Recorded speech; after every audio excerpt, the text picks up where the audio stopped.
even natwe tuba tuvuga duti iyi campus kuba tuyifite just ni solution for us kuba kwa performinga tugapromotinga bolo zacu. Ariko imbogamizi zibaho ni zimwe, ubusanga abantu babishinzwe umunota umwe kumara tutari kumwe birandemerera bikambuza gutuza. Ko yambujije kubuje kandi ari crush atari umuko. Oya nabyo biri hafi nese ari cyumweru kiraca hatabimenya. Amunyibwire. Melissa se ni Melissa mani nago namuguhisha kuko nawe arabizi. Melissa ndabeshyara. Abantu bataramenya Melissa ni Melissa wo. Melissa se Melissa ntago bamuzi uyu mustari mani no mu baby wanje kina filme hano.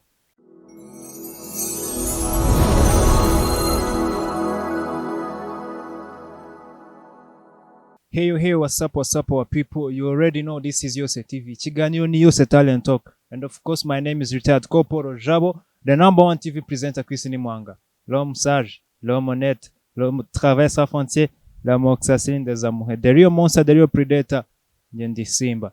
Ikiganiro ni YOSE Talent Talk. Ni ikiganiro tugana n'abanyamano benshi batandukanye mu ngeri zitandukanye. Tukumva buri kimwe cyose kiberekeyeho, tukumva urugendo rwabo, aho bava, aho bajya, ubundi tugafatanya nabo urugendo. Musaba utarakora subscribe, banza ukore subscribe kuri YOSE TV kugira ngo ubashe kubona inkuru n'ibiganiro byacu 5 kuri 5 kama kawaida. Stay tuned.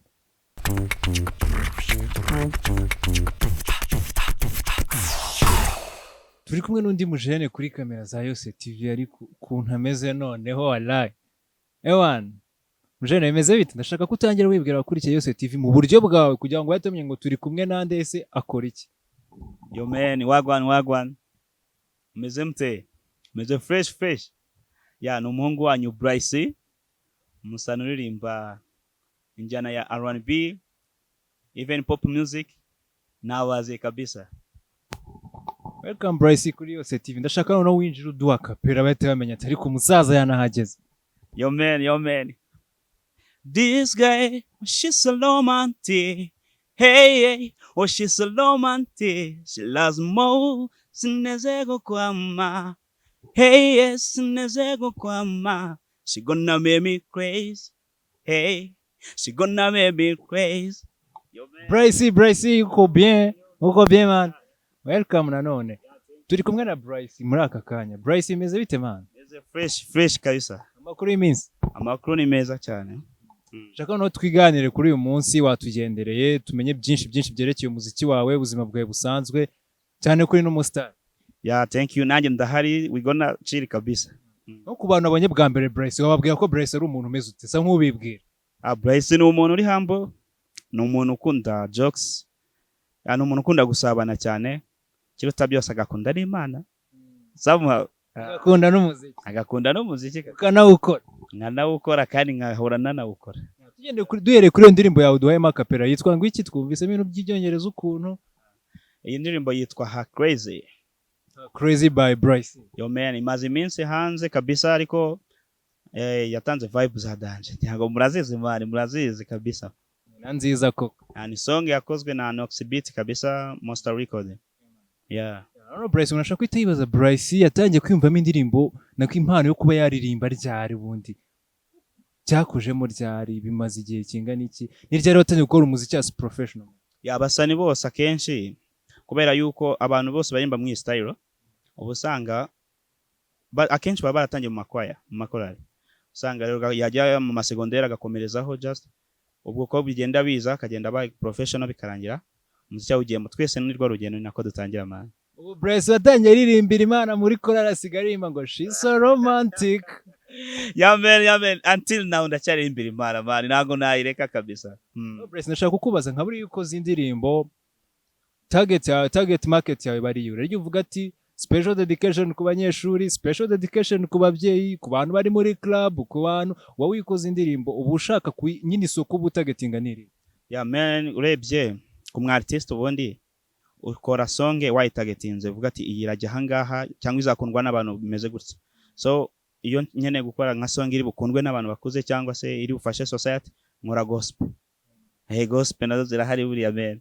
Hanyuma navuga ni wenda ni ball irazi gakoma bajama banje basani turi new generation nakora izi ball nyine ziri abakoma so rero misengera amatsiko yo kumva Brysee kuri no look ye mwamubonanye aririmbira Imana wampaye akapera gato wowe uba witonze man ndaje njyewe nshonesha akapera ku ndirimbo y'Imana uravuga iyo guhimbaza se ko yo guhimbaza no kuramya kuri zimwe zacu se iyawe akavasi umva kakuri mu mutwe nk'ako waba wararirimbye mbere cyangwa kakikurimo n'ubu ngubu aya aba witonze umusaza aba witonze ndaje mbabikiye byinshi uko tugenda tuganira biragenda zose ibinyamakuru mubireba kuri kamera ya za Yose TV none Brysee umuntu ashobora kwita yibaza ese Brysee umuziki umazemo imyaka ingahe ubundi urebye umuziki ntago ndawumaramo time munini cyane ariko ku rundi ruhande kaba ishobora kuba nini gusa amazemo like ko nayigiyemo 2019 until now urumva cyeho imyaka igera kuri 3 ubwo ni imyaka 3 mazemo ukaba umaze kugira indirimbo zingahe kuva watangira gukora umuziki indirimbo maze kugira ni indirimbo zigera kuri enye ni indirimbo enye kabisa video zingahe video ni imwe ntago ndakora izindi video imbere ni heza kabisa umuntu ashobora kwitabona Brysee kuri look dreadlocks akaba no mujamano umuzi ni umuntu umurasta ubundi ukuri kwabyo kubyishe nyuma ni bo urebye ahantu hose uko nshaka ko abantu bamfata bitewe n'ahantu ngeze niko ngaragara ninjya mu barasta ndabo murasta mera ninjya mu basani baciriritse cyangwa se ubona bari bafite character zabo ndagerageza kwisanisha nabo to nujya muri gakondo ninjya muri gakondo byo ni ibintu uratega isunzu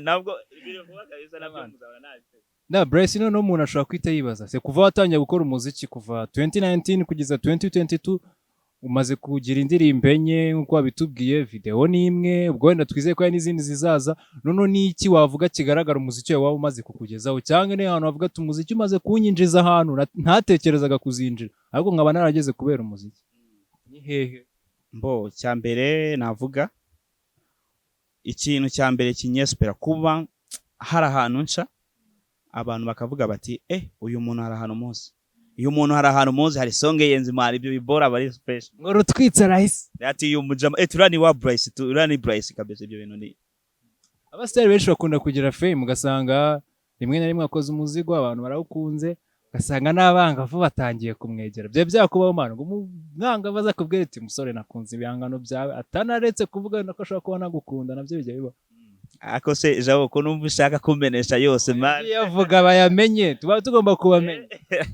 bo nago kuba urabiza abastari akenshi n'abantu baba bakora ibintu babikunzwe cyane na generation ntago byabura kabisa ntago byabura byarabaye until now it continue kabisa happen Brysee afite bangavu bamwemere yo man urara amajoro nawe ahubwo se mbahigikwe ibintu nk'abahungu mubona muzabibasha mbahigikwe muri tayari ego izo nzoga bazitubona umva gusa iyo urebye baba bahari benshi banaza bakakwaproachinga ariko bitewe nuko uba ufite icyerekezo cyawe ntabwo uhita ubaha karibu no Brysee tugarutse ku muziki wawe uri gukorera muri Helebo niba ihari ninde ugufite muri management ibikorwa byawe by'umuziki bigeze kugeza isaha bo ubu ngubu urebye ntabwo mfite management ivuga ngo iramenya buri kimwe cyanjye cyose kandi nanone kuvuga ngo label yo gukoreramo ubu ngubu uretse ira song nayemerutse gukora nagiye muri Monster Record niho twari dusa naho dufitanye imikoranire nuko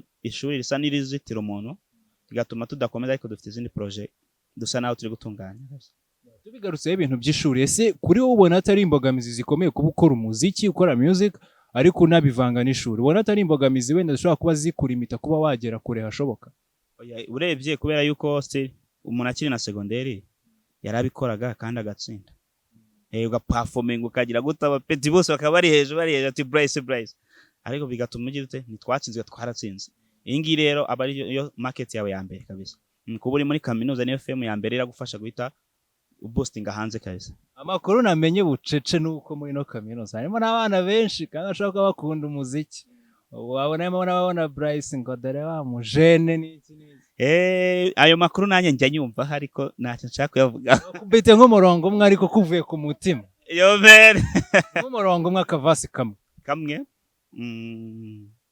sebwo mbahakaye ushaka kuvuye ku mutima akambere se kitwa that's why urakiba yakanconesha gato numva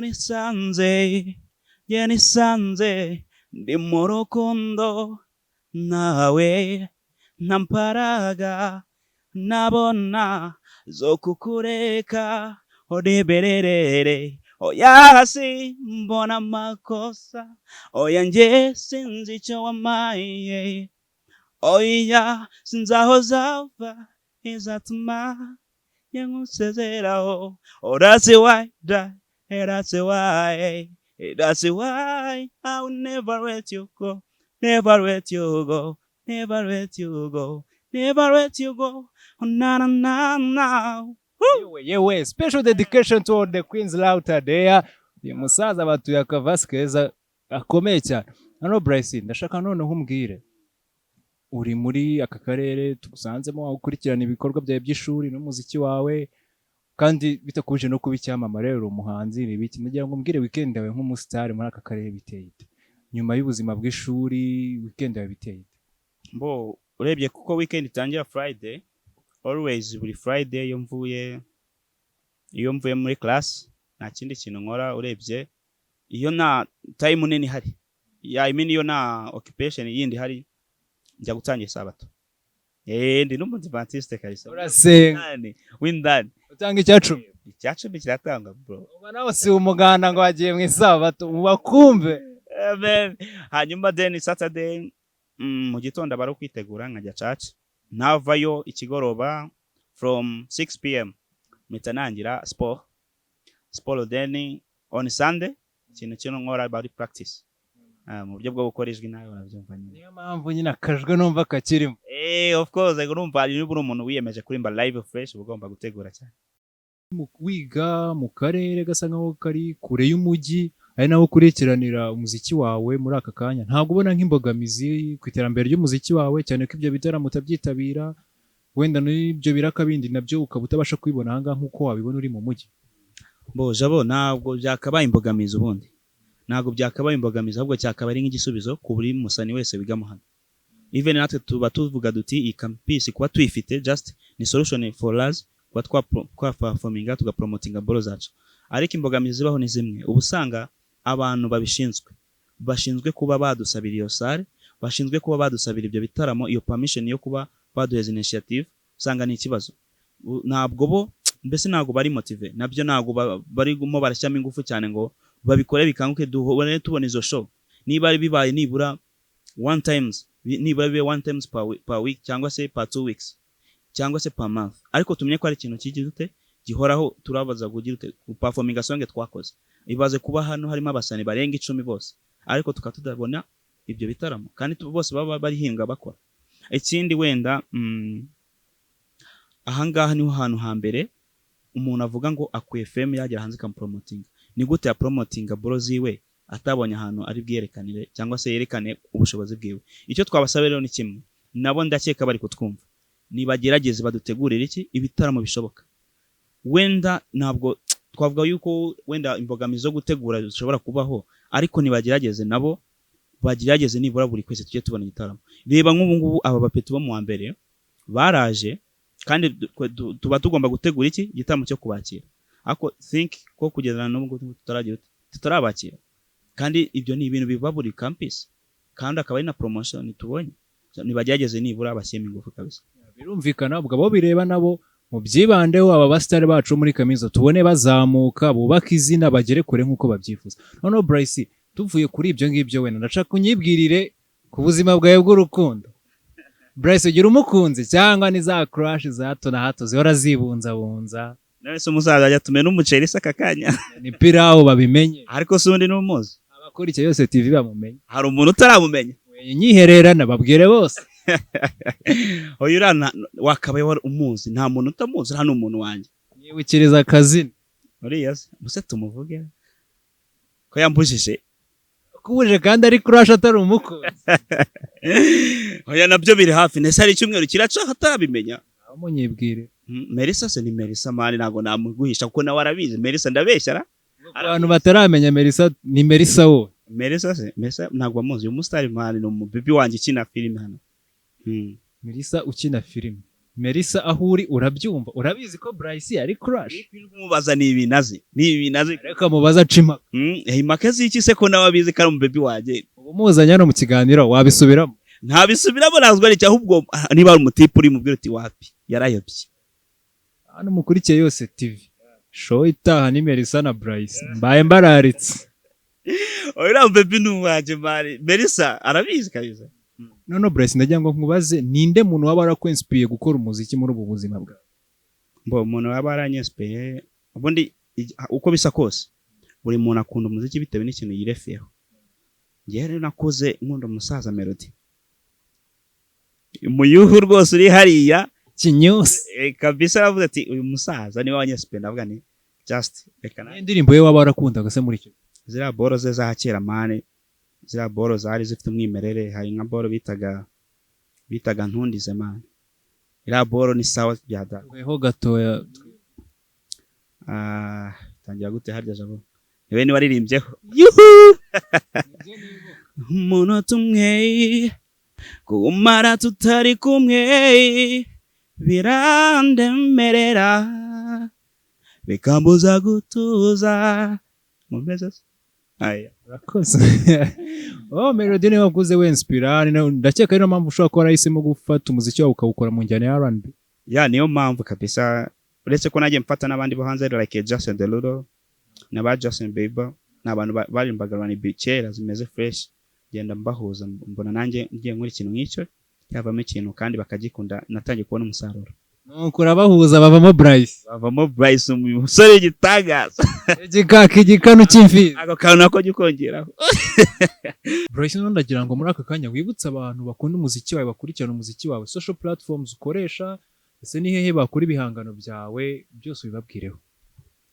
Platform zanjye zose urebye keretse akantu gato bitandukanye hari kubusanga nko kuri Instagram ni Brysee Music, hanyuma kuri Facebook ni Brysee Rwanda, kuri Twitter ni Brysee Rwanda, WhatsApp namba yo murayifite gusumbuze wanareba kuri konti ya Melissa wayitumbonaho. Following basi mu following avuze konti yiwe why visiting wambonaho. Wararaye Brysee namubuje ko abaha momoye oya uko abajemo indisho.